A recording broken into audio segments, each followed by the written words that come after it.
الحمد لله الحمد لله حمدا كثيرا كما أمر ونشهد أن لا إله إلا الله وحده لا شريك له في الخلق والأمر إرغاما لمن جحد به وكفر ونشهد أن سيدنا محمدا عبده ورسوله المبعوث إلى الأسود والأحمر لتتميم مكارم الأخلاق لا يخلق نبي ولا رسول بعده ولا أمة بعد أمته ولا شريعة بعد شريعته ولا كتاب بعد كتابه صلى الله تعالى عليه وعلى آله وأصحابه الذين هم خلاصة العرب العرباء وخير الخلائق بعد الأنبياء وهم كالنجوم في السماء للاهتداء والاقتداء وهم مفاتيح الرحمة ومصابيح الغرر. أعوذ بالله من الشيطان الرجيم. بسم الله الرحمن الرحيم. وأن المساجد لله فلا تدعوا مع الله أحدا. وقال تعالى في مقام آخر يؤتي الحكمة من يشاء ومن يؤت الحكمة فقد أوتي خيرا كثيرا وما يذكر إلا أولو الألباب. صدقت يا رب العالمين. اللهم صل على محمد وعلى آل محمد كما صليت على إبراهيم وعلى آل إبراهيم إنك حميد مجيد. اللهم بارك على محمد وعلى آل محمد كما باركت على إبراهيم وعلى آل إبراهيم إنك حميد مجيد. ارباب علم و دانش، محترم بزرگوں، عزیز دوستوں، آج 30 مئی سن 2003 عیسوی ہم یہاں مسجد ابراہیم راولپنڈی پاکستان میں دعوت و تبلیغ کی نسبت سے جمع ہیں. ہم نے تقریباً 8-9 ماہ قبل اس مسجد کا سنگ بنیاد رکھا تھا. ہمارا جو عمومی تاثر ہے اس قسم کی تعمیرات کے حوالے سے، تو میں سمجھتا تھا اس کی تکمیل پر 1.5-2 سال لگ جائے گا، لیکن یہ اللہ تعالی کا خاص کرم نظر آتا ہے. اور اس مرکز کے جو بانی ہیں، روح رواں ہیں، مولانا سید انور شاہ صاحب، ان کے اخلاص کی تاثیر دکھائی دیتی ہے کہ یہ سالوں میں ہونے والا کام مہینوں میں ہو گیا.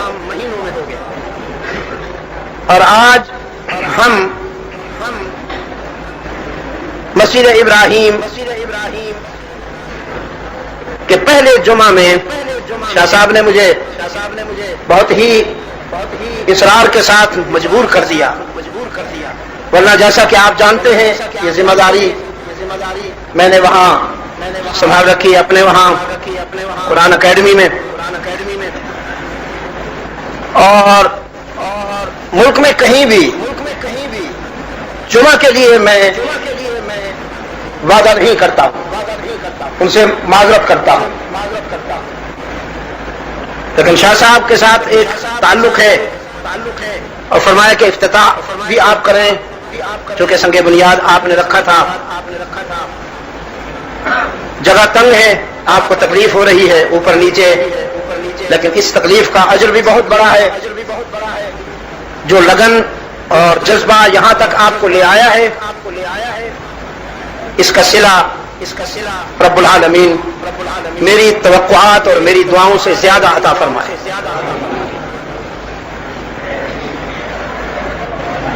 قرآن کریم کی 2 آیتیں میرے سامنے ہیں،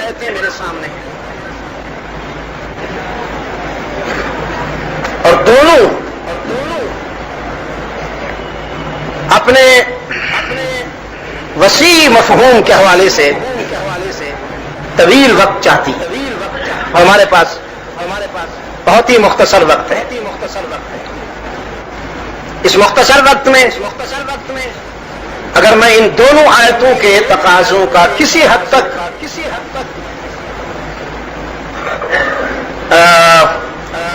احاطہ کر سکا، ان کی تکمیل کر سکا، تو یہ بڑی خوش نصیبی ہو۔ پہلی آیہ کریمہ ان المساجد للہ، للمسلمین نہیں کہا، ان المساجد للہ، للمسلمین کیوں نہیں کہا؟ کہ جہاں مسجد کی 4 دیواری میں مسلمانوں کی حکومت نہیں ہوگی، جہاں صرف اللہ کی حکومت ہوگی۔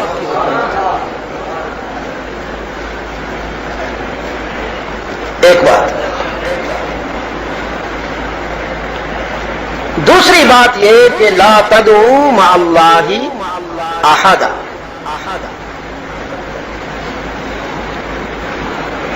اللہ کے ساتھ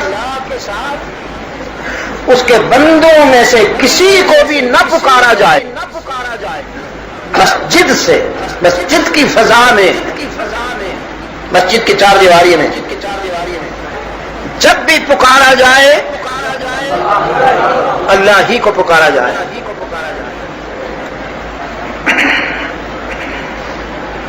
میرا روح سخن ایک عام مخلص مسلمان کی طرف ہوتا ہے عموماً، اس لیے کہ کسی سچ کو ماننے کی توفیق صرف عام مسلمان کے پاس ہے۔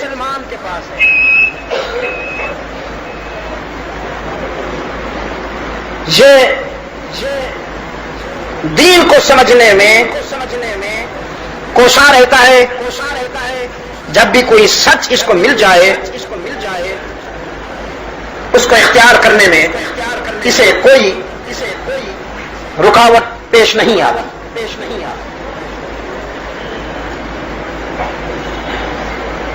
ان المساجد للہ، مسجدیں اللہ کے لیے، اسی کا حکم چلے گا۔ فلا تدعوا مع اللہ احدا، اللہ کے ساتھ کسی کو، اس کے بندوں میں سے، اس کی مخلوق میں سے کسی کو نہ پکارا جائے۔ اس کو یاد کر لینا۔ دوسری آیہ کریمہ میں ارشاد ہوا اللہ اپنے بندوں میں سے جسے چاہتے ہیں حکمت عطا فرماتے ہیں، یعنی یہ اس کا خصوصی انعام ہے، خصوصی کرم ہے۔ رزق بھی وہی دیتا ہے، اولاد بھی وہی دیتا ہے، عزت بھی اسی کی دی ہوئی ہے۔ ہمارا تو ایک ایک سانس اسی کا مرہون منت، لیکن یہ اس کا خصوصی انعام ہے، خصوصی کرم ہے۔ یؤتی الحکمت من یشاء، وہ اپنے بندوں میں سے جسے چاہتے ہیں حکمت عطا فرماتے ہیں۔ وَمَن يُؤْتَ الْحِكْمَةَ، اور جسے حکمت ملی، فقد اوتی خیرا کثیرا، اسے مبارکباد دے دو کہ اسے خیر کثیر مل گئی، ساری خیر مل گئی جسے حکمت مل گئی۔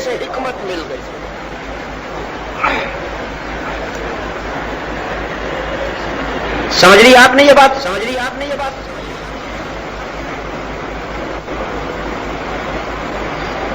حکمت کیا شے ہے؟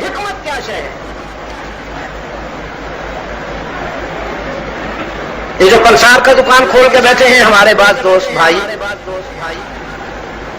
یا نباز حضرات ہیں، اگرچہ اب رہے نہیں، وہ بھی خود کو حکیم کہلاتے ہیں، ان کی دکان بھی حکمت کی دکان کہلاتی ہے۔ کہیں اسے حذاقت کہہ دیا جاتا ہے، کہیں اسے طب کا عنوان دے دیا جاتا ہے، لیکن یہ جو حکمت ہے جس کی بات میں کر رہا ہوں قرآن کریم میں، وَمَن يُؤْتَ الْحِكْمَةَ فَقَدْ أُوتِيَ خَيْرًا كَثِيرًا، یہ حکمت جسمانی نہیں ہے، یہ حکمت روحانی ہے۔ اس کا معدے کی اصلاح سے تعلق نہیں ہے، اس حکمت کا تعلق فکر و نظر سے ہے۔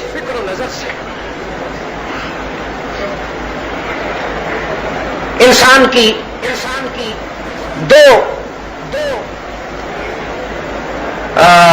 دنیا ہے، ایک خاکی دنیا ہے اور ایک روحانی دنیا۔ جسم والی دنیا خاکی دنیا، اور دل کی دنیا روحانی دنیا۔ روح، یسألونک عن الروح قل الروح من امر ربی، اللہ نے سیدنا آدم کائنات کے پہلے انسان کا پیکر خاکی تشکیل دینے کے بعد اس میں اپنی روح پھونکی، نفخ فیہ من روحی، من الروح نا، نفخ فیہ من روحی، ہم نے اپنی روح پھونک دی۔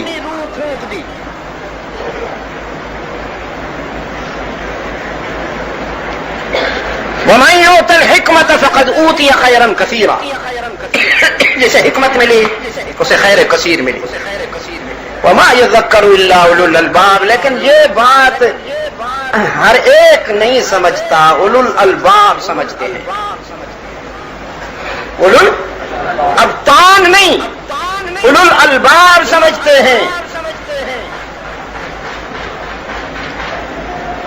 قرآن کا ایک حکیم ہے جس کو قرآن نے حکیم کہا۔ اگر آپ اجازت دیں تو ہم اسی کے ہاتھ چلتے ہیں، اسی سے پوچھتے ہیں کہ چونکہ تو قرآن کی نظر میں حکیم ہے تو حکمت کی جو ڈیفینیشن ہے وہ آپ ہی بتا دیجئے۔ وہ سیدنا لقمان ہے۔ لقمان، کچھ علماء ہمارے اسلاف میں سے بعض کہتے ہیں وہ نبی اللہ ہے، بعض کہتے ہیں نہیں، بس وہ عبداللہ ہے۔ جیسے حضرت خضر کے متعلق بعض دوستوں کا خیال ہے کہ وہ نبی اللہ ہے، بعض کا خیال ہے کہ وہ عبداللہ ہے۔ تو میں کہتا ہوں کہ انہیں عبداللہ ہی رہنے دو نا، جب قرآن کریم نے ان کی نبوت کا اظہار نہیں فرمایا، ان کو نبی نہیں کہا، تو پھر ہمیں کیا ضرورت ہے کہ ہم چونکہ چنانچہ اور اگرچہ مگرچہ کی تعویلیں کر کے کوئی نیا راستہ اختیار کریں؟ کیوں کریں؟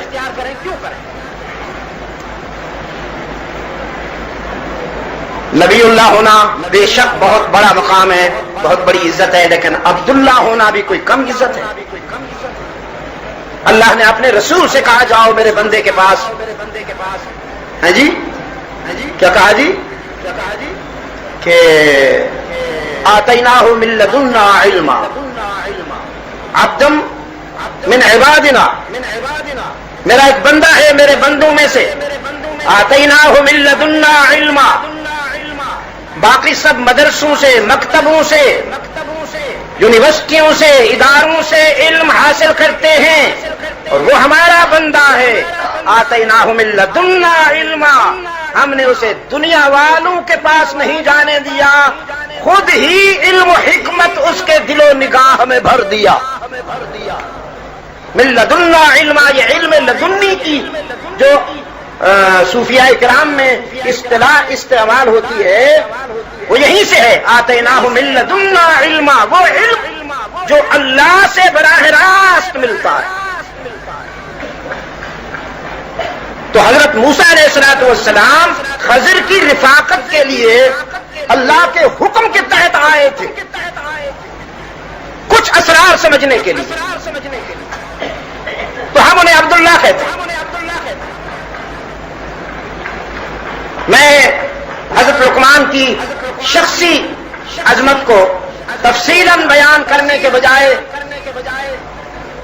ان کے لڑکپن کا ایک واقعہ دوستوں کو سنایا کرتا ہوں۔ کچھ چہرے مجھے آج نئے دکھائی دے رہے ہیں، میں وہ پھر سنا دیتا ہوں۔ لقمان 8-9 سال کے بچے، اور یہ لوگ جو ہوتے ہیں اللہ کے برگزیدہ بندے، یہ بچپن میں بھی بالغ نظر ہوتے ہیں۔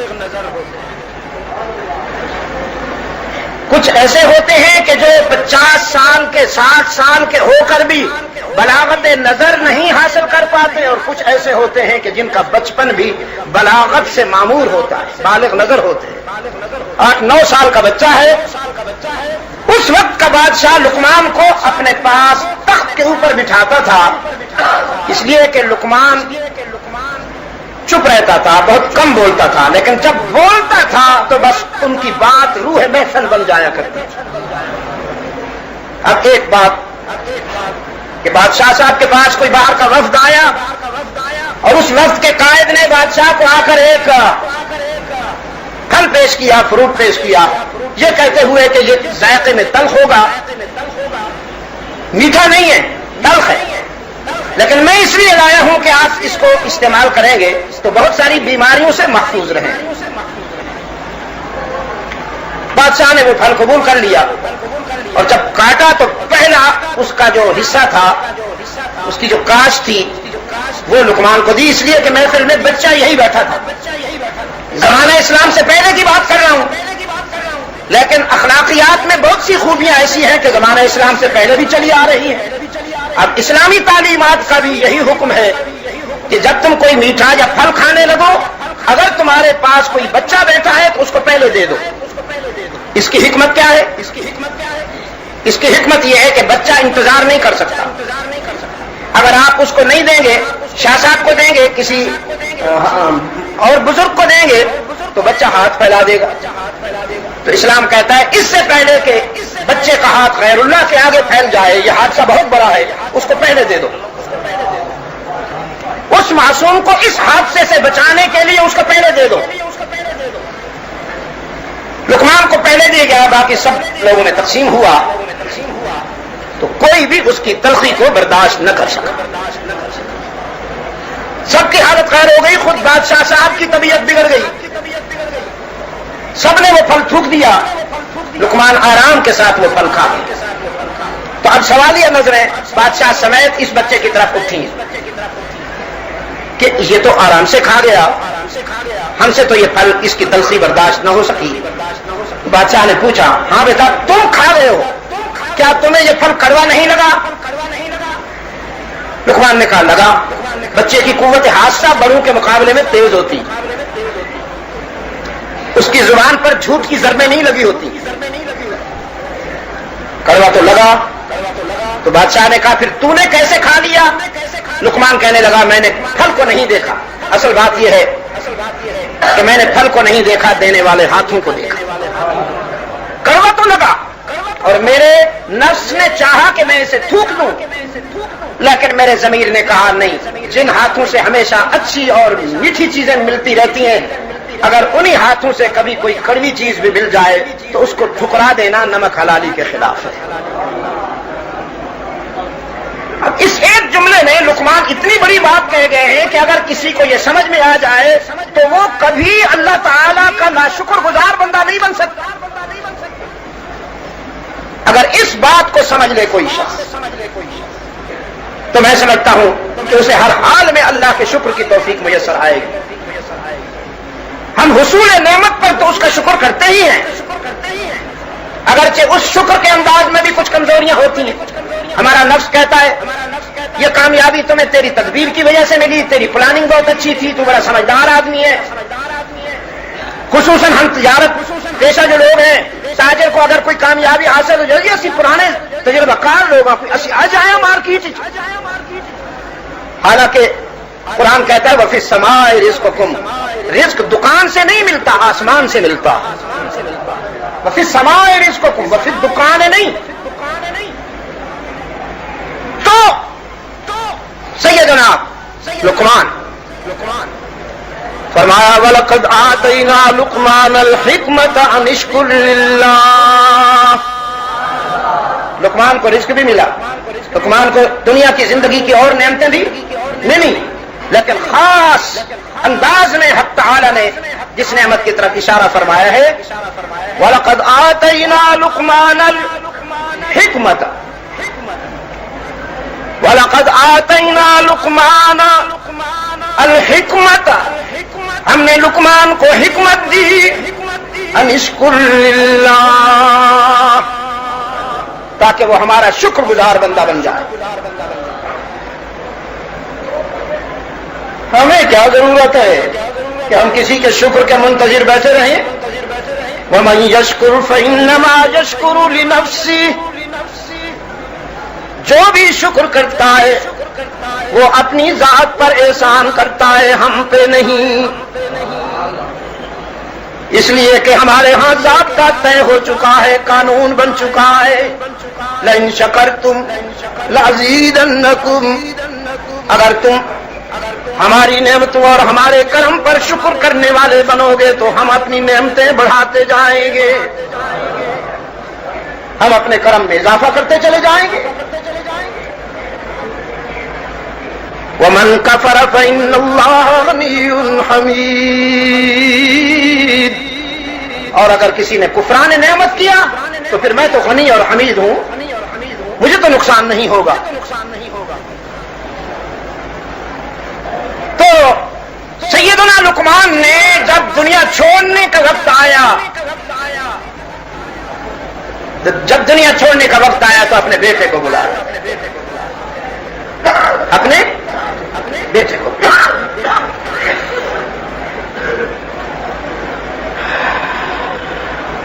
اچھا، یہ حکمت کا ایک خوبصورت سا مفہوم صاحب قرآن صلی اللہ علیہ وسلم کی حدیث میں ملتا ہے، وہ بھی عرض کرتا جاؤں کہ رأس الحکمت مخافت اللہ، حکمت کی بنیاد اللہ سے ڈرتے رہنا ہے، اللہ سے ڈرتے رہنا ہے.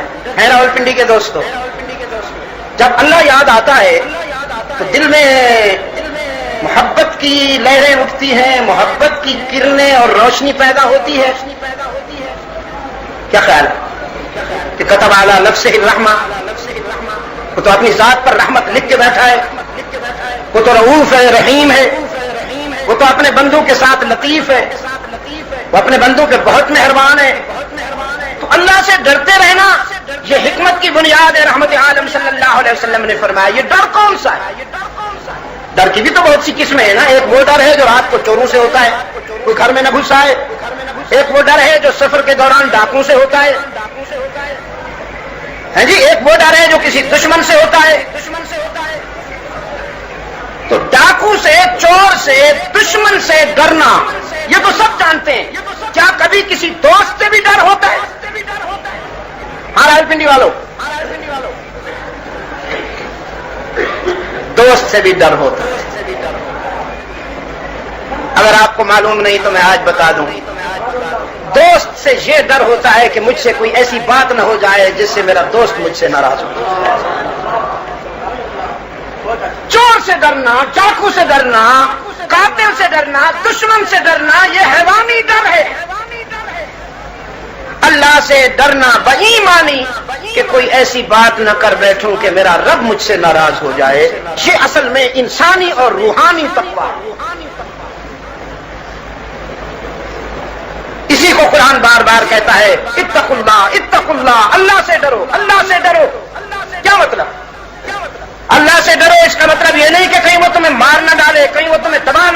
کہیں وہ تمہیں برباد نہ کر دے. بے شک علی کل شیء قدیر ہے, غالب علی کل امر ہے, اس میں کوئی شک نہیں ہے, سب کچھ کر سکتا ہے. لیکن میرے ہاں جو تقوی کا صحیح بھائی جگہ نہیں ہے میرے عزیز. اب آپ بھاری گزارا کریں, اور جو دوست پہلے آ چکے ہیں آپ ان کو پریشان نہ کریں. اتقوا اللہ, وہاں بھی کوئی جگہ نہیں ہے. اتقوا اللہ کا مفہوم یہ ہے کہ کوئی ایسی بات نہ ہو جائے کہ جس سے میرا رب ناراض ہو جائے.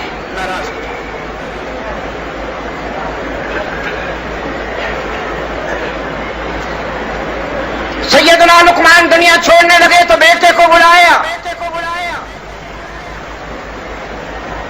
فرمایا وَإِذْ قَالَ لُقْمَانُ لِابْنِهِ وَهُوَ يَعِظُهُ, جب کہا لقمان نے اپنے بیٹے سے اور وہ اس کو نصیحت کر رہے,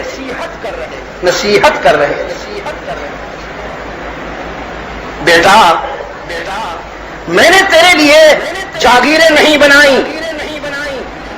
میں نے تیرے لیے سونا چاندی جمع نہیں کیا, پلازے نہیں بنائے,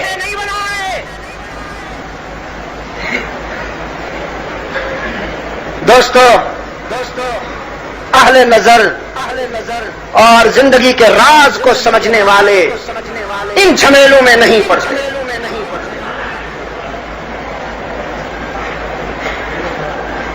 کم ترکوا من جنات وعیون, کتنے لوگ گزر گئے جنہوں نے باغات سجائے, محلات بنائے,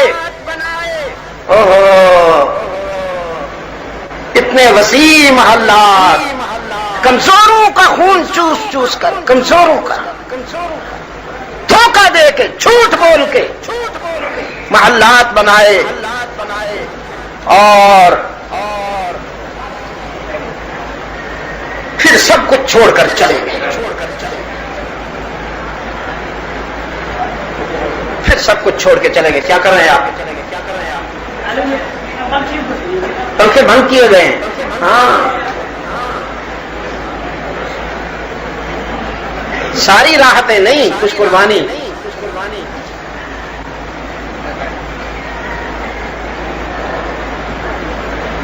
جھوٹ بولا, دھوکے دیے, کمزوروں کی بد دعائیں لی, یتیموں کو رلایا, بیواؤں کو رلایا, حلال و حرام کا امتیاز کیے بغیر جائیدادیں بنائی, اور پھر ایک جھٹکا لگا ادھر سے ادھر, دنیا چھوڑ گئی. فرمایا جا گورے غریباں پہ نظر ڈال بعبرت. وہ میر تقی درد نے کیا کہا جی, کل پاؤں ایک کاسا سر پر جو آ گیا, یکسر وہ استخوان شکستہ سے چور تھا, کہنے لگا کہ دیکھ کے چل رہا بے خبر, میں بھی کبھی کسی کا سر پر غرور تھا. وہ میر تقی درد کی بات ہے نا جی. اب یہ تاثر ہے کہ جا گورے غریباں پہ نظر ڈال بعبرت. ایوب خان کا بڑا بیٹا تھا اختر ایوب, بھول بیٹھے ہو, وہ تو جب اقتدار تھا تو ان کے ناخن بھی یاد تھے تمہیں, ان کی چھینک بھی یاد آتی تھی تمہیں. یہ پریس والے بھی عجیب ہوتے ہیں, جب کوئی اقتدار پہ ہوتا ہے تو ان کی ایک ایک ادا کاؤنٹ کی جاتی ہے, اور جو ہی تبدیلی آئی بھولی بسری کہانیاں بن گئے. بڑا سادہ آدمی تھا اختر ایوب. مجھے ہری پور سے لے گیا کہ آؤ جی خنجی ہو رہا کو لے چلیے تو میں سمجھنا آیا بھی خنجی ہو رہا کی ہوگا. پھر گور نے دسیا میرے کان چ بھی ابا جی نو خنجی ہو رہا آخر خان جی. ہاں لیکن انہوں نے اپنی ہے نا جی انداز جی, آؤ جی خنجی ہو رہا کول شاہ صاحب تسی چل سو, میری خواہش ہے. اچھا میں آگے بھی چل سا, کیونکہ کئی مقامات تے آ جانا سی خود بخود بغیر دعوت دے آ جانا سی ملاقات واسطے. میں جدر بھی ہزارہ جاواں, ارتباط جاواں, ادھر ہری پور دے کسی علاقے جاواں, سرا سالے ادھر ادھر آ جانا سی. چلے گیا سی, وہ لے گیا جی اپنے والد مرحوم دی قبر تے. پتہ نہیں اس کا ارادہ کیا تھا, اس کی نیت کیا تھی. میں تو اس نیت سے گیا کہ میں اس زمانہ میں عملی زندگی میں قدم رکھ رہا تھا. مجھے ایک پوسٹر ابھی تک میرے حافظے میں نقش ہے, دا جنرل محمد ایوب خان فرماندی, پشتو میں تھا, دا جنرل محمد ایوب خان فرماندی.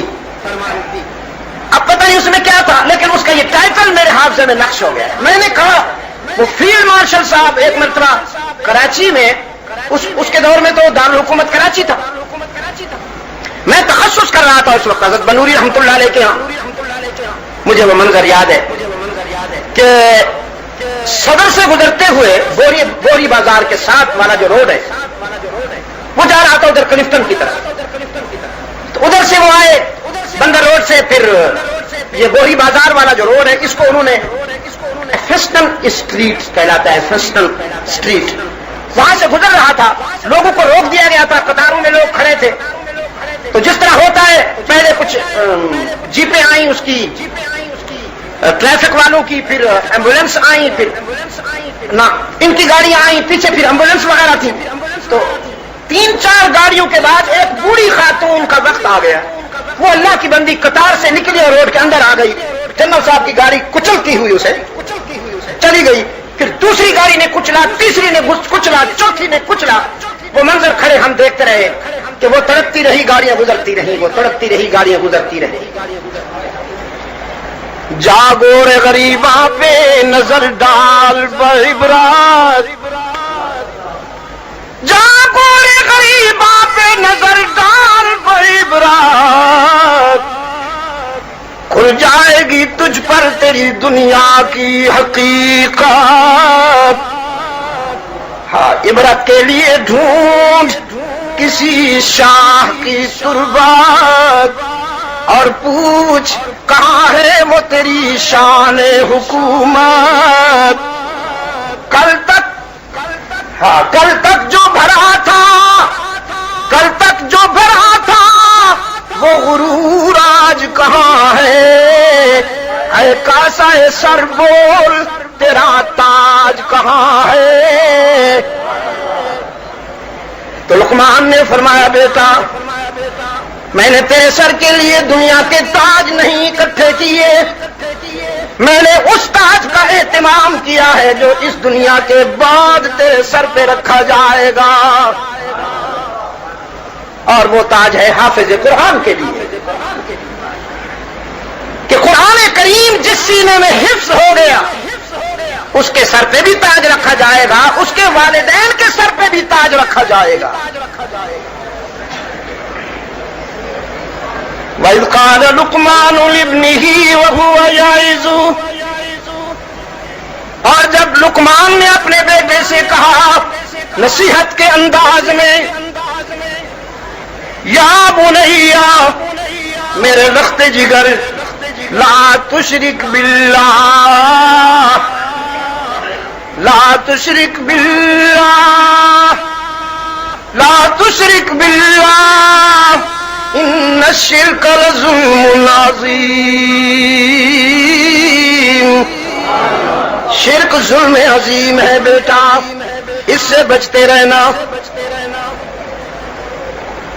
اور سورہ بقرہ میں کیا کہتا ہے جی, ام کنتم شہداء اذ حضر یعقوب الموت اذ قال لبنیہ ما تعبدون من بعدی قالوا نعبد الہک وإلہ آبائک. یاد ہے جب یعقوب پر موت آئی, یعقوب پر اذ حضر یعقوب الموت, جب یعقوب پر موت آئی. ہاں راولپنڈی والوں, کچھ ہستیاں ایسی ہوتی ہیں کہ جنہیں ہمارا دل نہیں مانتا کہ انہیں موت سے منون کیا جائے, دل نہیں چاہتا کہ انہیں موت سے نسبت دی جائے, لیکن قرآن کا ضابطہ گونج رہا ہے، کل نفس ذائقۃ الموت، کل نفس ذائقۃ الموت۔ رحمت عالم صلی اللہ علیہ وسلم کی وصال کی تاریخ بھی، رحمت عالم کی وفات کے دن بھی 12 ربیع الاول۔ یاد ہے سفید بالوں والے کوئی بیٹھے نا، ربیع الاول کی 12 تاریخ کو کیا کہا جاتا تھا بھائی؟ 12 وفات۔ آپ صلی اللہ علیہ وسلم نے جب وفات پائی ہے تو 1 لاکھ سے زیادہ فرزندان اسلام موجود ہیں، لیکن جب آپ صلی اللہ علیہ وسلم کی ولادت ہوئی ہے تو اس وقت کوئی ایک بھی صحابی موجود نہیں۔ سمجھ آ رہی ہے بات کہ نہیں آ رہی؟ آپ کی سادگی اور قرآن و سنت کا علم نہ ہونے کی وجہ سے آپ کو کنفیوز کیا جا رہا ہے، اتنی خوبصورتی کے ساتھ فرقواریت کو ہوا دی جا رہی ہے۔ توحید و سنت اور قرآن و سنت کے وہ مسلمہ حقائق حیران کھڑے ہیں، یہ ہو کیا رہا ہے جو کچھ اس ملک میں ہو رہا ہے؟ ولادت مبارک آپ صلی اللہ علیہ وسلم کی 9 ربیع الاول ہے، آپ صلی اللہ علیہ وسلم کی ولادت 9 ربیع الاول ہے، وفات 12 ربیع الاول ہے۔ حضرات صحابہ نے، حضرات اہل بیت نے 9 ربیع الاول کو جشن نہیں منایا، 12 ربیع الاول کو ماتم نہیں کیا،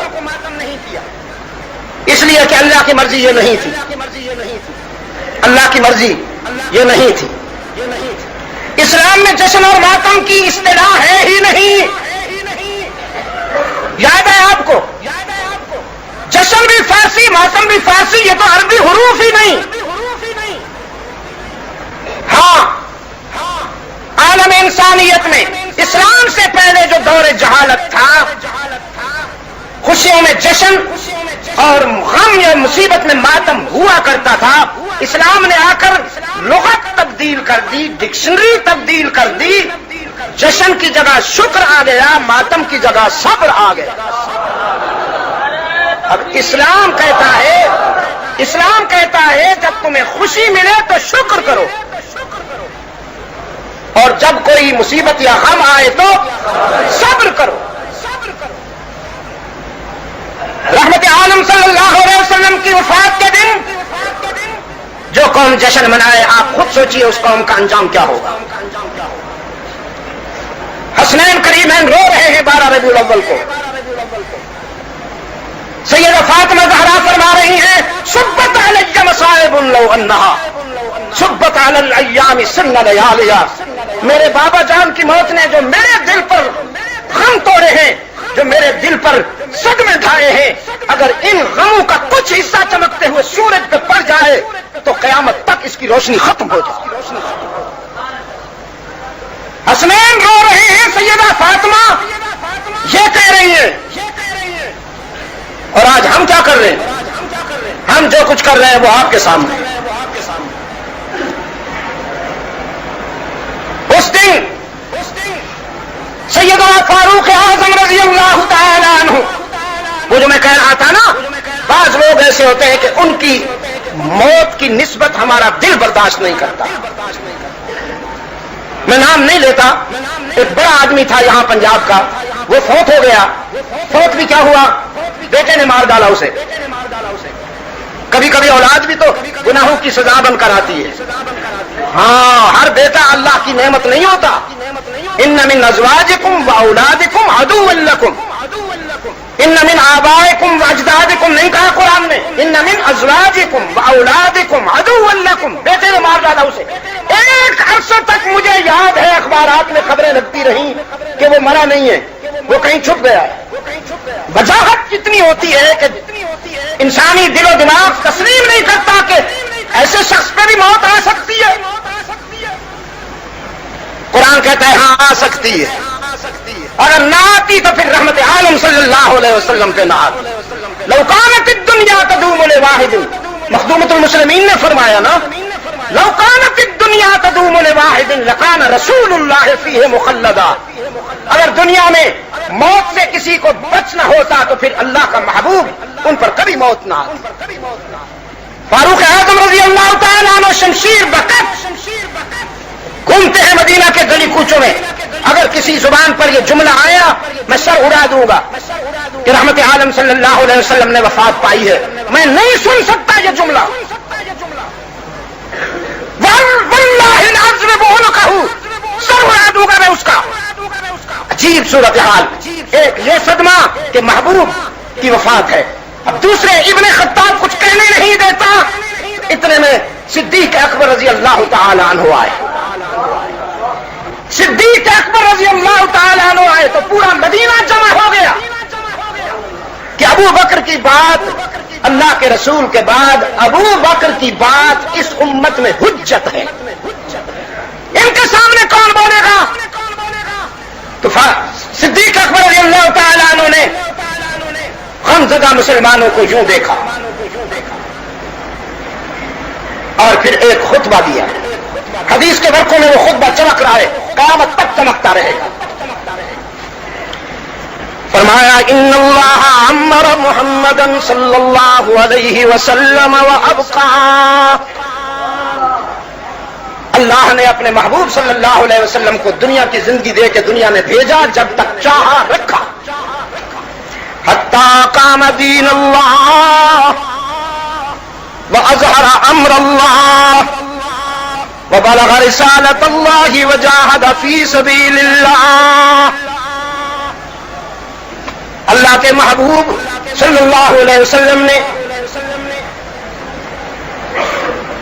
دنیا کی زندگی میں ہر سانس اس کی رضا پہ گزارا، ہر سانس اس کی مرضی پر گزارا،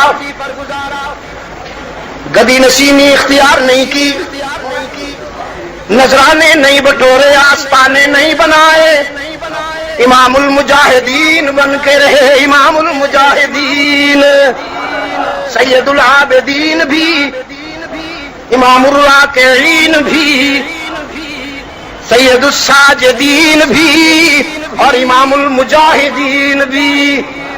رات کو عبادت کے لیے مصلی پہ ہیں، ملائکہ رشک کرتے ہیں ان کے قیام پر، ان کے سجود پر۔ ملائکہ کی کیا بات کروں، خود خالق کہتا ہے، خود خالق کہتا ہے جس کی ساری کائنات تسبیح کر رہی ہے، فرش تا عرش و عرش تا فرش، ساری کائنات جس کی تسبیح میں لگی ہوئی ہے، وہی کہتا ہے میرے محبوب قم اللیل الا قلیلا۔ تسبیح تو آسمان بھی کر رہے ہیں، زمین بھی، تسبیح تو ستارے بھی کر رہے ہیں، سورج اور چاند بھی، تسبیح تو سمندر بھی کر رہے ہیں، دریا ندی نالے بھی، تسبیح تو آبشار بھی کر رہی ہے، پرندے بھی، ساری کائنات میری تسبیح میں لگی ہوئی ہے، لیکن میرے محبوب تیری تسبیح تو تیری تسبیح ہے۔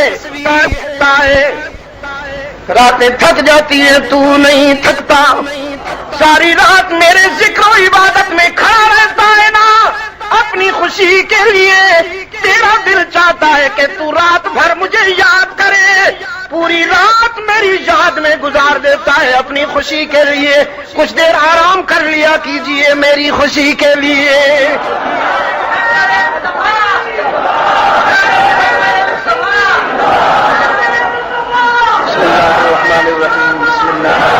اللهم صل على محمد وعلى آل محمد كما صليت على إبراهيم وعلى آل إبراهيم إنك حميد مجيد، اللهم بارك على محمد وعلى آل محمد كما باركت على إبراهيم وعلى آل إبراهيم إنك حميد مجيد، إنك حميد مجيد، إنك حميد مجيد۔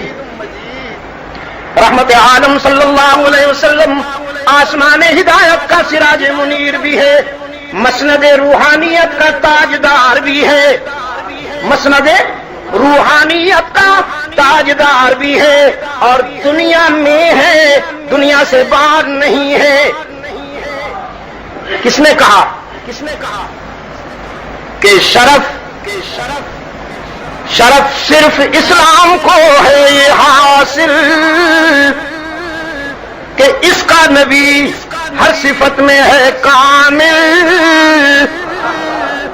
ہاں ہم دعا کرتے ہیں ربنا آتنا فی الدنیا حسنۃ.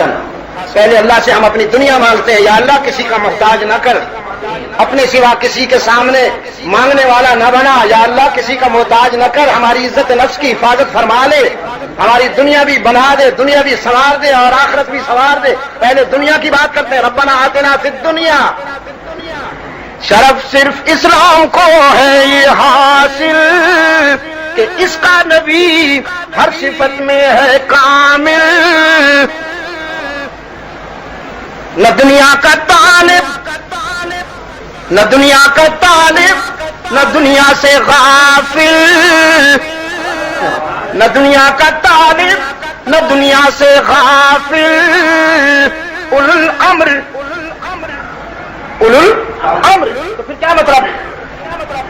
نہ اولو الامر یعنی رحیم اور عادل،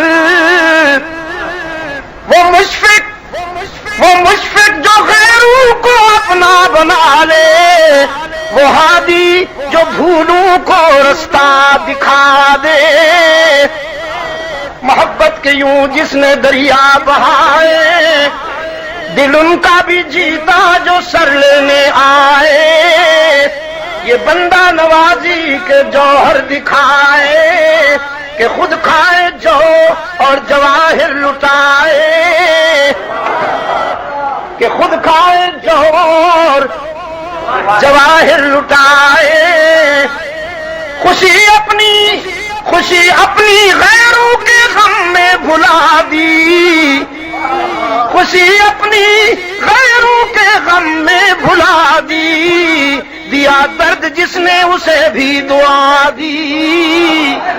اللہم صلی علی محمد وعلی آل محمد كما صليت على إبراهيم وعلى آل إبراهيم إنك حميد مجيد.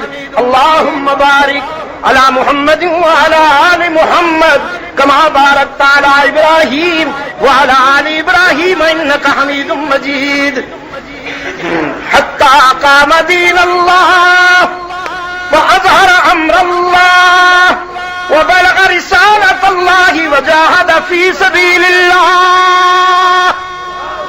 چار اہداف صدیق اکبر رضی اللہ تعالی عنہ نے آپ کے محبوب کی زندگی کے بیان فرمائے. آپ کے محسن، آپ کے محبوب کی زندگی کے 4 اہداف بیان کیے صدیق اکبر نے کہ اعلاء کلمت اللہ کرتے رہے زندگی بھر. اعلاء کلمت اللہ، اقامت دین فرمائی، اعلاء کلمت اللہ فرمایا، تبلیغ رسالت فرمائی اور جہاد فی سبیل اللہ. ثم توفاہ اللہ علی ذالک. اسی راستے پر چلتے چلتے اللہ نے ان کو اپنے پاس بلا لیا، اپنے جوار رحمت میں لے لیا.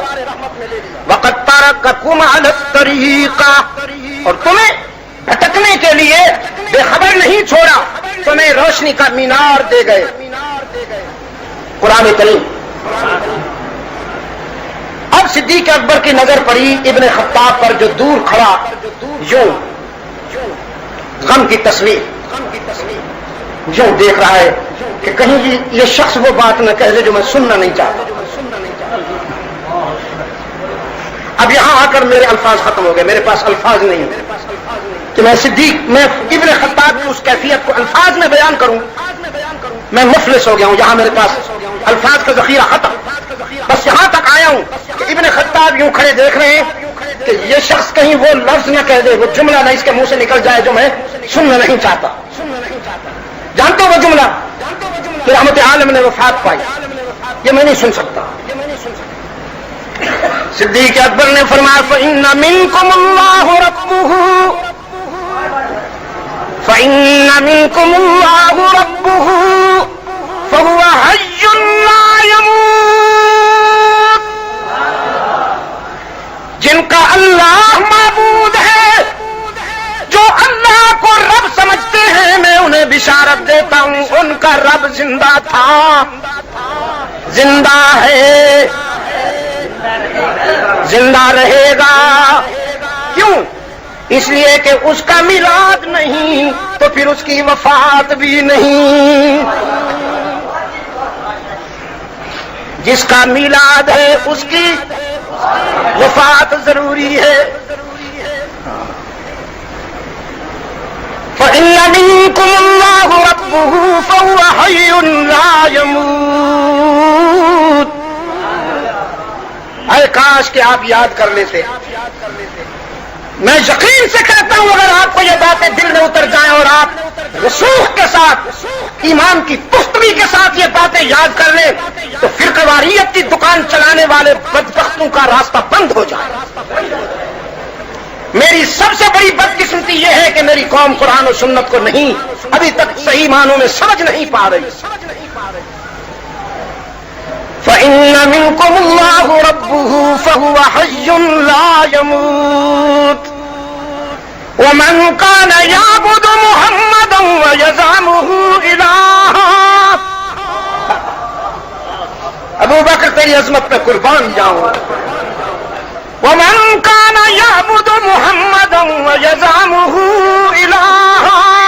یہ مفروضہ کیوں قائم کیا؟ صدیق اکبر نے یہ مفروضہ اس لیے قائم کیا کہ کچھ دل کے بیمار ایسا کریں گے۔ وَمَنْ كَانَ يَعْبُدُ مُحَمَّدًا وَيَزْعُمُهُ إِلَٰهًا فَإِنَّ إِلَٰهَهُ قَدْ مَاتَ۔ جنہوں نے رحمت عالم کو الہ بنا رکھا ہے، جنہوں نے رحمت عالم کو معبود بنا رکھا ہے، میں انہیں تعزیت کہتا ہوں کہ آج ان کا معبود فوت ہو گیا۔ پھر ابن خطاب کی طرف فیصلہ کن نگاہوں سے دیکھتے ہوئے فرمایا، ابن خطاب ادھر آؤ، ادھر آؤ۔ یہ تو آج کوئی میرے دل میں اتر کے دیکھے کہ مجھ پہ کیا گزری، آج کوئی میرے دل میں اتر کے دیکھے کہ مجھ پہ کیا گزری۔ میں تو اس اندیشے کے تصور سے کئی دنوں سے رو رہا تھا اور آپ پوچھا کرتے تھے کیوں ابو بکر تیری آنکھوں میں آنسو کیوں؟ لیکن ابن خطاب محمد عربی صلی اللہ علیہ وسلم ہمارے محبوب ہیں، معبود نہیں۔ راول پنڈی والوں، رحمت عالم ہمارے، آہستہ کہیے آہستہ، رحمت عالم صلی اللہ علیہ وسلم ہمارے محبوب ہیں۔ اس کے دونوں جہان خراب ہوں جو انہیں محبوب نہیں کہتا۔ میں نے کہنے کا کہا ہے، ماننے کا نہیں کہا، اس لیے کہ دل میں تو یہ بات اسی کے اترتی ہے جس دل کو وہاں منتخب کر لیا جائے۔ رحمت عالم ہمارے محبوب ہیں، معبود نہیں۔ فرمایا ایھا الناس، ایھا الناس۔ پتہ ہے اس وقت ابو بکر کا عالم کیا تھا؟ شاہ جی آئیں گے ذرا آپ۔ ابو بکر کا عالم یہ تھا کہ ایک ہاتھ ابن خطاب کے کندھے پر اور ابن خطاب کی آنکھوں سے آنسو روا ہے۔ فرماتے ہیں ایھا الناس اتقوا اللہ، اتقوا اللہ واعتصموا بدینکم وتوکلوا علی ربکم فإن دین اللہ قائم وإن کتاب اللہ بین أظہرنا وبین أیدینا وهو نور وشفاء۔ وقال تعالى كل نفس ذائقة الموت وقال تعالى كل من عليها فان ويبقى وجه ربك ذو الجلال والإكرام وقال تعالى وما جعلنا لبشر من قبلك الخلد وقال تعالى إنك ميت وإنهم ميتون وقال تعالى وما محمد إلا رسول قد خلت من من قبله الرسل أفإن مات أو قتل انقلبتم على أعقابكم فمن ينقلب على عقبيه فلن يضر الله شيئا وسيجزي الله الشاكرين.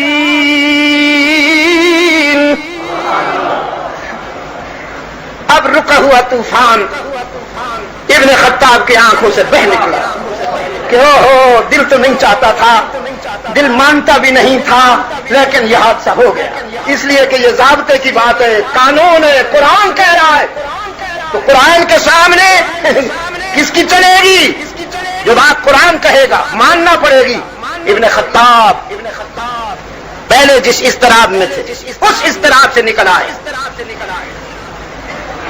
ام کنتم شہداء اذ حضر یعقوب الموت، جب حضرت یعقوب پر موت آئی تو اپنے بیٹوں کو بلایا، اپنی اولاد کو جمع کیا، فرمانے لگے بیٹو میں نے تمہیں زندگی بھر ایک سبق پڑھایا، یاد ہے کہ نہیں؟ ما تعبدون من بعدی، کس کی عبادت کرو گے میرے بعد؟ بتاؤ میرے بعد تمہارا معبود کون؟ اذ حضر یعقوب الموت اذ قال لبنیہ ما تعبدون من بعدی. میں تو دنیا چھوڑ رہا لیکن چاہتا ہوں اپنی آنکھیں بند کرنے سے پہلے تمہاری آنکھیں کھول دوں. اپنی آنکھیں بند کرنے سے پہلے تمہاری آنکھیں کھول دینا چاہتا ہوں. ما تعبدون من بعدی، میرے بعد کس کی عبادت کرو گے؟ کس سے مدد چاہو گے؟ کس کو کارساز کہو گے؟ کس کو مشکل کشا مانو گے؟ بتاؤ بیٹو بتاؤ،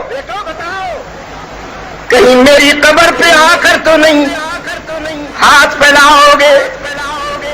کہیں میری قبر کو تو نہیں میلے کی جگہ بنا لو گے؟ اس دن ایک بدنصیب کہہ رہے سی اوے مر جان تے انہاں نوں پوچھدا ہی کوئی نہیں، اسی مر جائیے تو ساڈیاں قبراں نوں بھی لوگ پوجدے نے. میں کہ اے خوش نصیبی تو ساری ہندوؤں نوں میسر ہے، انہاں دے مندر بھی پوجے جا رہے نے. اس کو کبھی جنت البقیع جانے کا اتفاق نہیں ہوا نا. وہ نکو نام جو قبروں کی تجارت کر کے اقبال زبردست وہابی وہ بات کر گیا کہ کوئی کیا کرے گا. وہ نکو نام جو قبروں کی تجارت کر کے کیا نہ بیچو گے اگر مل جائیں صنم پتھر کے؟ کیا نہ بیچو گے اگر مل جائیں صنم پتھر کے؟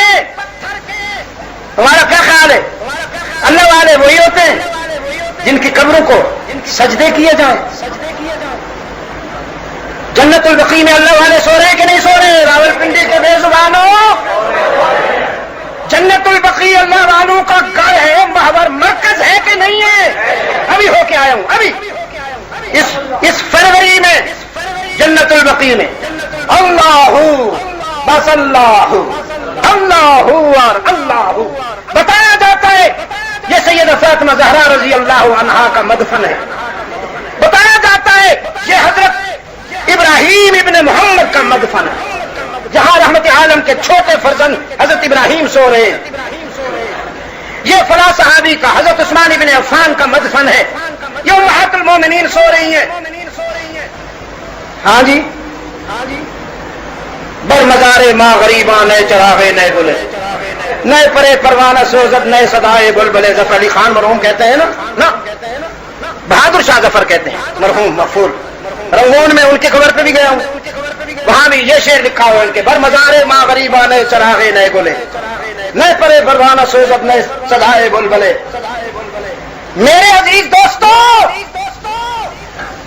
یہ جو کچھ ہو رہا ہے آج، یہ اللہ والے حشر کے دن اعلان برات کریں گے. یا اللہ ہم نے نہیں کہا تھا ان سے، انہوں نے خود کیا سب کچھ. رحمت عالم صلی اللہ علیہ وسلم کا فرمان یاد رکھنا، اللہم لا تجعل قبری وطنا یعبد ولا تجعل قبری عیدا. یا اللہ میری قبر پر میلہ بھی نہ ہونے دینا اور میری قبر کو سجدہ گاہ بھی نہ بننے دینا. رحمت عالم کی دعا کی جوانی، رحمت عالم کی دعا کا شباب، وہیں جا کے دیکھیے صدیاں گزر گئیں. میرا دل کہتا ہے انشاءاللہ آپ کا دل بھی کہے گا صدیاں گزر گئیں، 1400 سال ہو گئے. رحمت عالم کے مرقد اطہر پر، مرقد اطہر پر، رحمت عالم کے مرقد اطہر پر اللہ نے آج تک ایک بھی سر نہیں جھکنے دیا، اور انشاءاللہ حشر تک یہ حادثہ نہیں ہوگا. مجھے سعودی عرب کے حکمرانوں سے بہت سی باتوں میں اختلاف ہے، اور یہ اختلاف میں نے حرم میں بیٹھ کر ان سے بات کی، حرم میں بیٹھ کر ان سے میں نے بات کی. امریکہ تمہارا بھی دوست نہیں ہے، نہیں ہو سکتا، میں یہ بات نہیں مانتا ہوں. بیت اللہ کو سامنے کر کے میں نے کہا امریکہ سینسیئر ہے تو صرف اسرائیل کے ساتھ، کسی اور کے ساتھ امریکہ سنجیدہ نہیں ہے. وہ صرف اسرائیل کو اپنا سمجھتا ہے اور اسرائیل روس کو اپنا سمجھتا ہے. باقی وہ ہمیں آپس میں لڑا کر، وہ جو ہمیں حربہ دیا گیا تھا اہدم الکفر بعضہ ببعض، اب وہ حربہ ہم پہ استعمال ہو رہا ہے اہدم الاسلام بعضہ ببعض. بہت ساری باتوں میں میرے ان سے اختلافات ہوں گے، جیسے بھائیوں کے بھائیوں سے ہوا کرتے ہیں، بھائیوں سے بھائیوں کے ساتھ ہوا کرتے ہیں. لیکن اس حوالے سے میں سمجھتا ہوں کہ وہ رحمت عالم صلی اللہ علیہ وسلم کی دعا کا مصداق بنے ہوئے ہیں، اور اللہ کی مرضی ان کے ذریعے تکمیل کو پہنچ رہی ہے کہ رحمت عالم صلی اللہ علیہ وسلم کے مرقد اطہر پر وہ کسی کو جھکنے نہیں دیتے. بلکہ اگر کوئی دعا کے لیے وہاں ہاتھ اٹھائے تو جا کے ہاتھ بھی نیچے کر دیتے ہیں. پہلے آرام سے کرتے ہیں، پھر ذرا جلال سے کرتے ہیں. وہ جمالی بھی ہیں جلالی بھی ہیں، دونوں ہیں. پہلے کہتے ہیں ادعو اللہ، اللہ سے مانگ، آرام سے کہتے ہیں ادعو اللہ، اور منہ بھی قبلے کی طرف کر دیتے ہیں کہ درود پڑھ، یہاں مانگ اللہ سے، درود پڑھ رحمت عالم صلی اللہ علیہ وسلم پر، مانگ کس سے؟ اللہ سے. لیکن اگر کوئی پھر تو پھر ذرا جلال کے ساتھ اس کو ٹھیک کرتے ہیں. آپ سے ایک بات پوچھتا ہوں، آپ سے ایک بات پوچھتا ہوں، میں آپ سے اس لیے پوچھ رہا ہوں کہ میں نے ایک مولوی صاحب سے کہا ہاں کیونکہ وہ ذرا تھوڑا سا نا مجھے دکھائی دیا کہ یہ کچھ خاص قسم کی جنس ہے. اس حوالے سے میرے پاس کشمیر میں یہ حضرات آئے دو، کہنے لگے جی ہم نے یہ بینک پہنی ہوئی ہے، ٹھیک ہے؟ میں نے کہا بس ٹھیک ہے، آپ نے جو پہنی ہوئی نہیں، ہم تو حضور علیہ السلام کی محبت کی وجہ سے ذرا اس کو رنگ کر دیتے ہیں. تو میں نے کہا حضور صلی اللہ علیہ وسلم نے تو پوری زندگی سفید امامہ استعمال فرمایا یا سیاہ امامہ استعمال فرمایا؟ کم وقت میں سیاہ، اکثر اوقات سفید. نہیں، سبز گنبد کی ہریالی سے ہم پیار کرتے ہیں. اوہو، میں نے کہا اچھا اب سمجھ میں آیا. پہلی بات تو یہ کہ یہ سبز گنبد جو ہے یہ ترک حضرات کا بنایا ہوا ہے، نہ صدیق اکبر نے بنایا ہے، نہ فاروق اعظم نے، نہ عثمان بن عفان نے، نہ حیدر کرار نے، نہ حسنین کریم نے، یہ ترک حکمرانوں نے بنایا تھا. چلا رہا ٹھیک ہے، اچھی بات ہے. لیکن روزہ اقدس پہ کپڑا تو نہیں پڑا ہوا، روزہ اقدس پہ تو سبز رنگ کا پینٹ کیا ہوا ہے. تو پھر پہلے آپ سارا ٹنڈ کرائیں، پھر اس کے اوپر سبز پینٹ کریں، تو پھر میں چون لوں تمہیں. یقین فرمائیے وہ خاص نظر آیا. میں نے اس سے پوچھا مولانا لطف آتا ہے یہاں نماز پڑھتے ہو؟ حرم میں بیت اللہ میں مغرب کی نماز عبد الرحمان سدیس پڑھاتا ہے، خوبصورت پڑھتا ہے. اللہ تعالیٰ نے اس کو زبان اور دل کا رابطہ عطا فرمایا ہے. خوش آوازی میں کچھ نہیں رکھا، ہاں زبان اور دل کا رابطہ ہوگا تو بات بنے گی. اچھا، اور وہاں مسجد نبوی میں، حرم نبوی میں عشاء کی نماز علی عبد الرحمان حذیفی پڑھاتا ہے. وہ بھی بہت ہی صاحب دل آدمی ہے، قرآن کریم کو عشق و مستی کے انداز میں پڑھتا ہے وہ شخص، علی عبد الرحمان الحذیفی. تو میں نے اس سے پوچھا کیوں علی صاحب تسکین ہوتی ہے آپ کی، سکون ہوتا ہے کہ نہیں؟ جو دیکھا مجھے نا، جو دیکھا کہتے جنہیں سیٹیں ساری نمازاں دہرانے ہیں، پڑھ تو لیتے ہیں لیکن ہم دہراتے ہیں. میں نے کہا کیوں بھائی؟ جی یہ سب بھابھی ہیں. میں نے کہا مولانا آپ کی مسجد میں آپ کی مرضی کا امام ہوتا ہے. آپ کی مسجد میں آپ کی مرضی چلتی ہے, یہاں اللہ کے گھر میں بھی اللہ کی مرضی نہیں چلتی. ایسا امام کھڑا ہوا ہے جو اللہ کو پسند ہی نہیں ہے.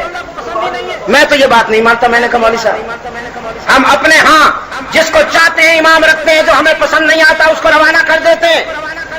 مجھے وہ بات بھی یاد ہے, نماز کے عشاء کا وقت ہو گیا, مغرب کا وقت ہو گیا تھا. وہاں کراچی کے ایک علاقہ میں نرسری میں ایک مولوی صاحب نے تبت یدا ابی لہب پڑھ لی نماز مغرب میں.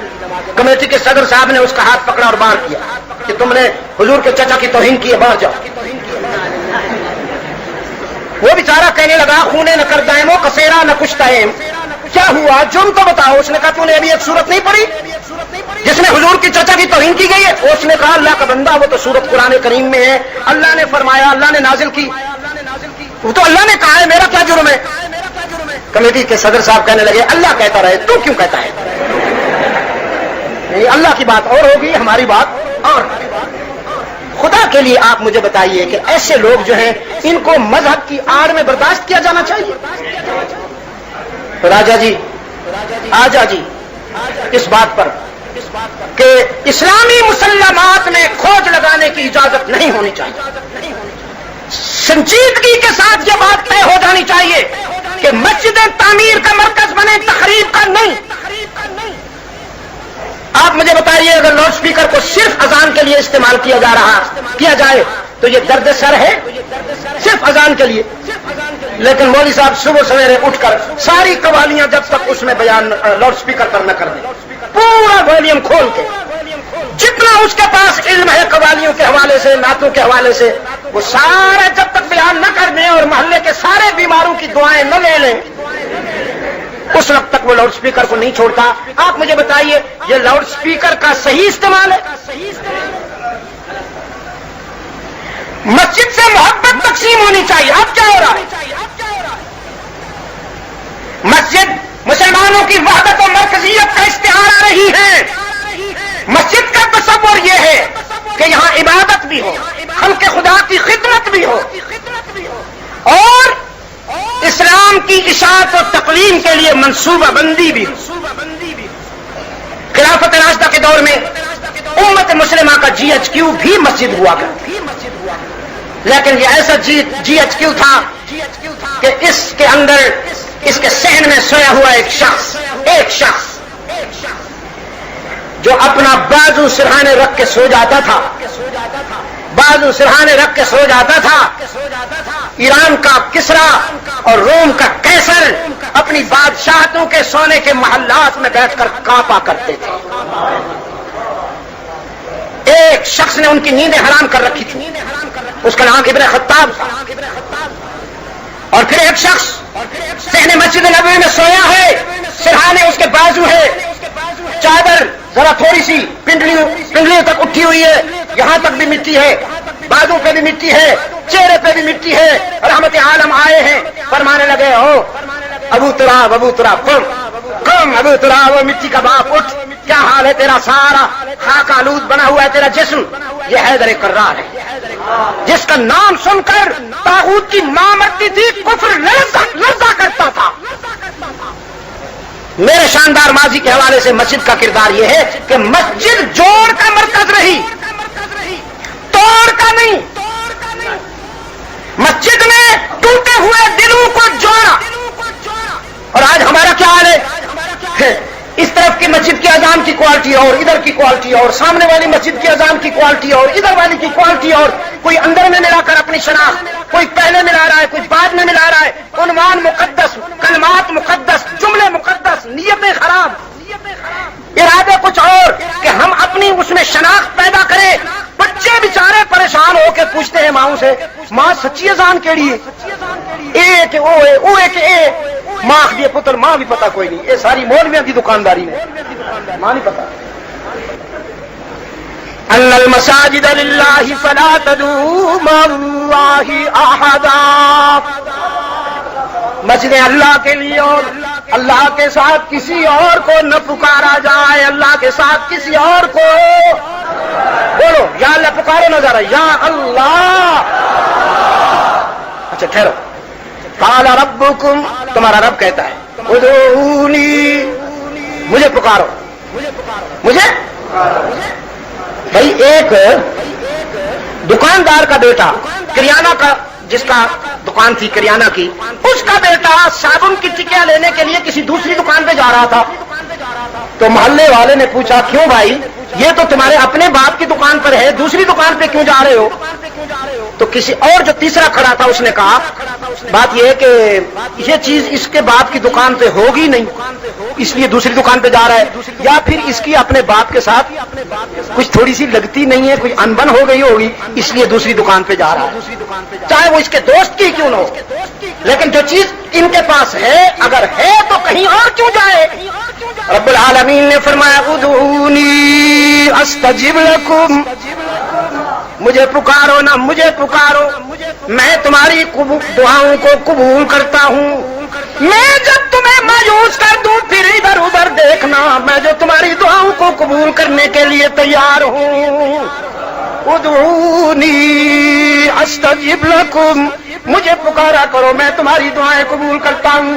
ان الذین یستکبرون عن عبادتی، جنہوں نے مجھے پکارنے میں، میری عبادت میں روگردانی کی، سیدخلون جہنم داخرین،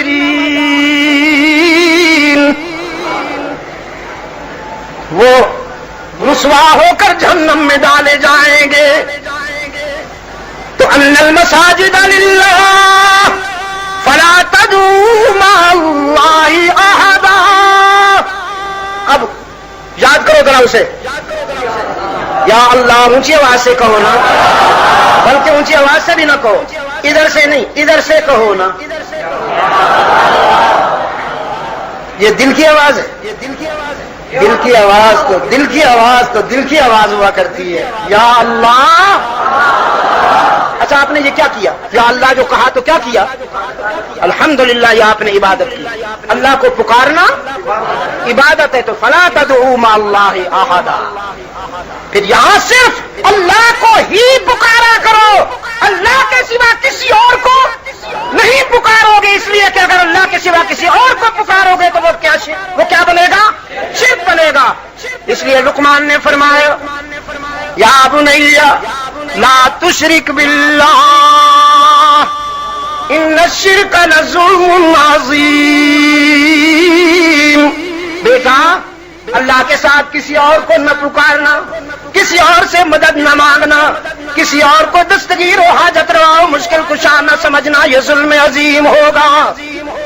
اللہ کو ناراض کرنے والی، سب سے زیادہ ناراض کرنے والی بات کون سی؟ شرک۔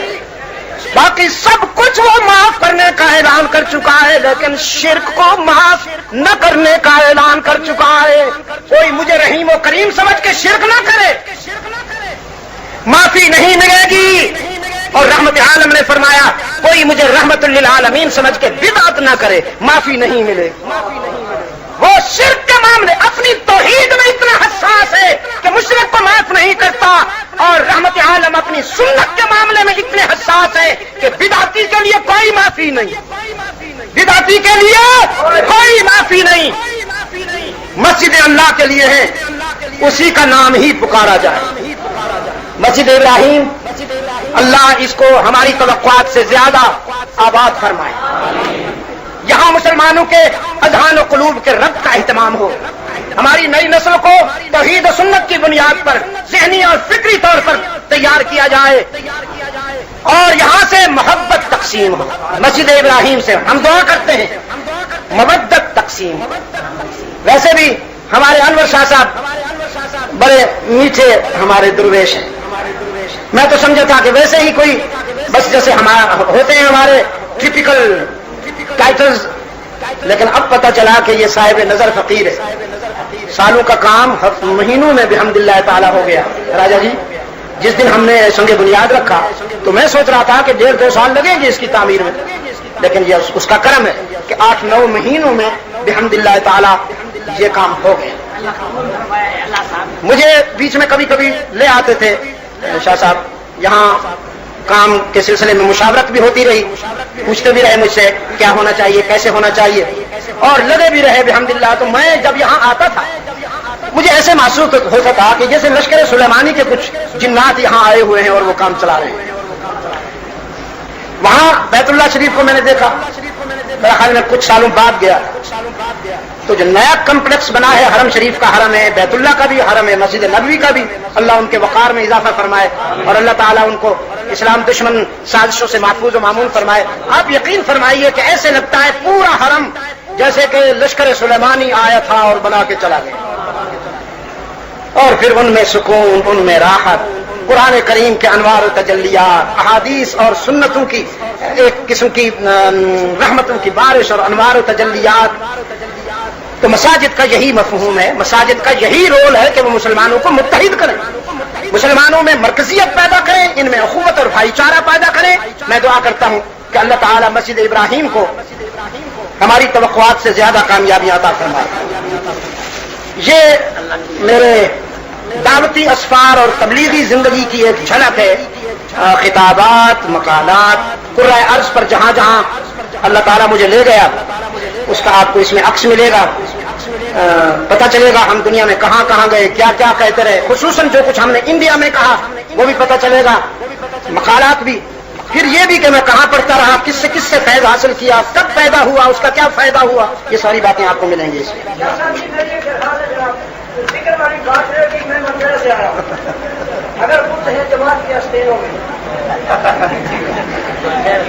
یہ بڑا کوئی بکار خیش ہوشیار سڑے گی، اپنی بات یاد رکھے ہوئے. اچھا بھائی یہ کیا ہے؟ اچھا غار ثور میں اللہ تعالیٰ دیکھیے جی کیسا قادر مطلق ہے، اس ضعیف کو، بوڑھے کو وہاں لے گیا جہاں ساری دنیا کی قوتوں کے امام کو لے گیا، ساری دنیا کی قوتوں کا امام، اور پھر اس کا غلام صدیق اکبر رضی اللہ تعالیٰ عنہ وہاں لے گیا اللہ تعالیٰ اس بوڑھے کو، اس ضعیف کو. تو پوری دنیا کے جو مسلمان وہاں غار ثور پر میرے ساتھ ہم سفر ہو گئے. جب میں چڑھنے لگا تو کچھ نوجوان جو سوچ رہے تھے کھڑے جانا چاہیے کہ نہیں جانا چاہیے، جب میں پہنچ گیا تو الحمدللہ وہ بھی میرے ہم سفر ہو گئے. کچھ ان میں وہ بھی تھے کہ جو بیچ میں بیٹھ گئے، راستے میں تھک کے بیٹھ گئے، لیکن اللہ نے ہمیں پہنچا دیا. وہاں پھر پہنچ کر ایک خاص کیفیت طاری ہوئی. بات یہاں سے شروع کی کہ میری تاریخ ابھی تک غاروں سے گزر رہی ہے، ابھی تک غاروں سے گزر رہی ہے. اور اے اللہ کل جس طرح تو نے اپنے محبوب کو اس غار میں محفوظ رکھا تھا دشمنوں سے، آج تیرے محبوب کے کچھ غلام غاروں میں ہیں، ان کی بھی حفاظت فرما. تو یہ کیفیت ہے ایک کچھ، یہ اس کو کیا کہتے ہو بھائی؟ اچھا مجھے تو اس کا نام ہی ہے تھا، میں تو اس کو CID کہہ دیتا ہوں کبھی کبھی. تو یہ بھی دعا کے بعد آپ کو مل جائیں گے انشاءاللہ العزیز، انشاءاللہ العزیز. اگرچہ بت ہیں جماعت کی آستینوں میں، اگرچہ بت ہیں جماعت کی آستینوں میں، مجھے ہے حکم اذان لا الہ الا اللہ، لا الہ الا اللہ، ان المساجد للہ فلا تدعوا مع اللہ احدا. یہ کلمہ فصل گل و لالا کا نہیں پابند، اسے منبر و محراب کی قید میں کیوں ڈالتے ہو، تسبیح خانوں تک محدود کیوں کرتے ہو. باران سے گونجنے والا یہ کلمہ بدر و احد سے گزرتا ہوا، تبوک و یرموک و مدائن و قادسیہ سے گزرتا ہوا، شاملی و بالا کوٹ سے کندھار سے گزرتا ہوا، نئی کربلائیں سجاتا ہوا، نئی کربلائیں. یہ کلمہ فصل گل و لالا کا نہیں پابند، بہار ہو کے خزاں لا الہ الا اللہ، لا الہ الا اللہ، لا الہ الا اللہ، لا الہ الا اللہ. یہ مال و دولت دنیا یہ رشتہ و پیغام. یہ ہمارے عزیز بیٹھے بلال غنی صاحب، تو ان سے بات ہو رہی تھی تو بلال کی باتوں سے مجھے علامہ وہاں یاد آتے رہے کہ بتانے شعوب و قبائل کو توڑ، بتانے شعوب و قبائل کو توڑ، رسوم کہن کے سلاسل کو توڑ. وہ کہا جی ملت میں گم ہو جا، بتانے رنگ و بو کو توڑ کر ملت میں گم ہو جا. نہ ایرانی رہے باقی نہ تورانی رہے باقی. یہ مال و دولت دنیا، یہ رشتہ و پیوند، بتانے وہم و گمان. لا الہ الا اللہ، لا الہ الا اللہ، لا الہ الا اللہ، لا الہ الا اللہ. علامہ نے تو کہا یہ دور اپنے ابراہیم کی تلاش میں ہے. تو میں نے انہیں خواب میں کہا اب ابراہیم نہیں آ سکتا، نبوت کا دروازہ بند ہے. میں ترمیم کرتا ہوں یہ دور پھر کسی شبیر کی تلاش میں ہے. یہ دور پھر کسی شبیر کی تلاش میں ہے. راول پنڈی والوں بتاؤ کربلا میں حسین جیتا ہے کہ ہارا ہے؟